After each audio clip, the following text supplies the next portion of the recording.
She was my first love, and sadly, she was dying.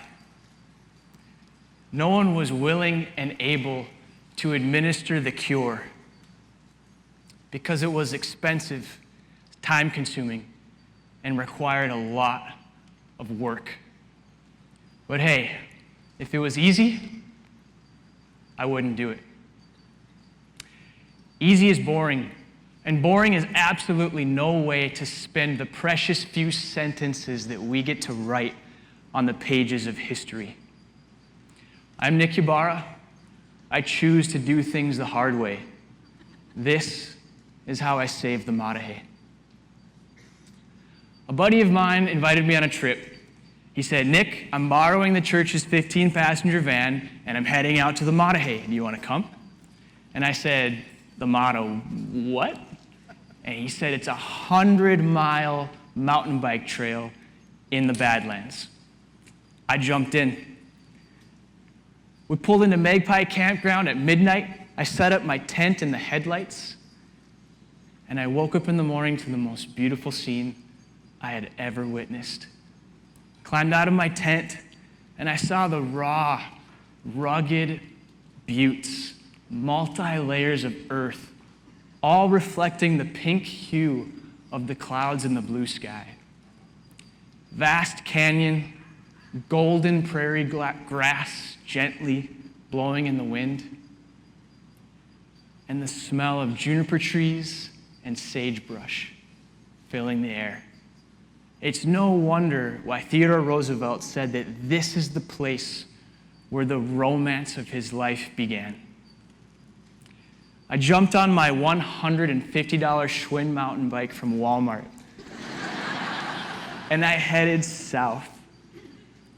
I could feel a shift happening inside of me, and I could feel that cheap bike shifting a whole lot as I went up and down and up and down. And eventually, I came around a bend in the trail, and there it was.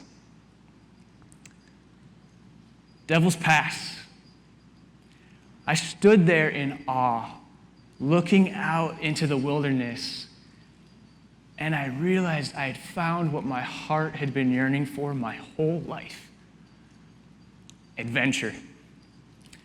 And a passion was lit inside of my soul. And I realized that this was the arena that the battle of my life was going to be fought in. I choose to do things the hard way. It's how I saved the Matahe. Over the course of the next 10 years, I would go on and learn many hard lessons. I learned one lesson after joining the military. If I jump in the cockpit of an F-16 fighter jet, take off into the wild blue yonder, and pull 8.8 Gs, I'm going to lose my breakfast. Exactly 5 times. I learned the hard way that if I try to go through college without acknowledging and treating a gift and a blessing that I have, a challenge that I have, ADHD, I'm going to have to accept the life motto that some college students accept, that D's get degrees. And even harder, after getting a job in my career path, I learned the hard way that I wasn't going to be able to do it because I spent more time sleeping at my desk than I did actually working at my desk. It was hard, but I resigned from my job as a youth pastor after only 2.5 years, and I started roughnecking on a drilling rig in the Bakken oil field. After a 2-week hitch of nights, working 12 hours through the cold, I took my colicky 8-month-old daughter down to the mountain bike race called 24 Hours of Moab, where I joined the solo division and rode 24 hours through the beautiful, serene, challenging terrain of Moab. And I realized that those were my people. That was my tribe. That's who I wanted to surround myself with the rest of my life. And so exactly 10 years after my first experience on the Matahe Trail, my wife and I launched the inaugural Mater 100 mountain bike race. We invited racers from all over the country to come and ride the world-famous Mater Trail. And they came, and they rode, and every single one of them got lost. At exactly the time that we wanted to share this treasure of North Dakota with the world, a perfect storm of events was brewing, and the U.S. Forest Service lost funding and staff to do the required maintenance on the trail that would keep the trail alive. At the same time, western North Dakota was getting large amounts of precipitation, and sections of the Mater were eroding, even washing away completely. And then all the other parts were becoming overtaken with robust vegetation that grew back on the trail bed. And it went from being able to ride the trail to having to carry your bike and just walk through a jungle, a sea of vegetation. I wasn't going to let the trail die. I choose to do things the hard way. I asked the Forest Service how I could get involved, what I could do to help. And I started volunteering to take 450-pound brush mowers and hike them down the trail, mowing the sides of the trail one side at a time.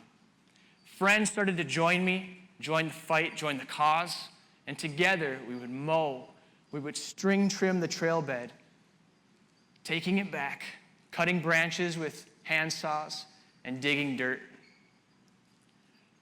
There was one particular day I remember in the cool hours of the morning, sitting on my tailgate. It was Monday. All the volunteers that were out helping for the weekend had gone home, and I was alone. And I taped with duct tape the blisters on my feet. I tied my boots, and I headed out with the mower. Up and down, up and down. And I came around a bend and got to a section of the trail that was impassable with the mower. And I started to shovel. And the heat of the day set in. And as I shoveled in the 100-degree heat, with the sun baking and radiating off the butte, I walked over to my Camelback to take a long sip of water. And I heard the most terrible sound you could hear in the Badlands. We all know the sound, unmistakable, distinct sound of a prairie rattlesnake. This was worse than that. You might have heard this sound sitting in an air-conditioned restaurant when you get to the bottom of a delicious chocolate milkshake. It was the slurping sound of getting to the last drops of my water. And I knew that I had so much work yet to do before, and so many miles to go before I get back to my truck. And I continued working because I had a deadline. I had to finish, I had to complete. And I shoveled until my head throbbed. I got to the point that I knew I was going to be in trouble, and I found a small patch of shade, and I just walked over and knelt down. And I put my dirty face in my calloused, blistered hands, and I asked myself, why am I doing this? And almost without conscious effort, the words of Theodore Roosevelt rose up in my chest and came out of my mouth. And with tears streaming down my face, I said,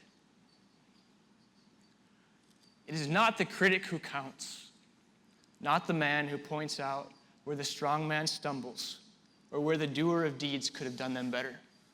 The credit belongs to the man who is in the arena, whose face is marred with dust and sweat and blood, who strives valiantly, who knows the great enthusiasms, the great devotions, who spends himself in a worthy cause, who in the end, at best, knows the triumph of high achievements, and who at the worst, if he fails, at least fails while daring greatly, so that his place shall never be among those cold and timid souls who know neither victory nor defeat." And as the dust on my cheeks turned to mud, I I went back to shoveling. I went back to mowing. And that is how I saved the Materhe.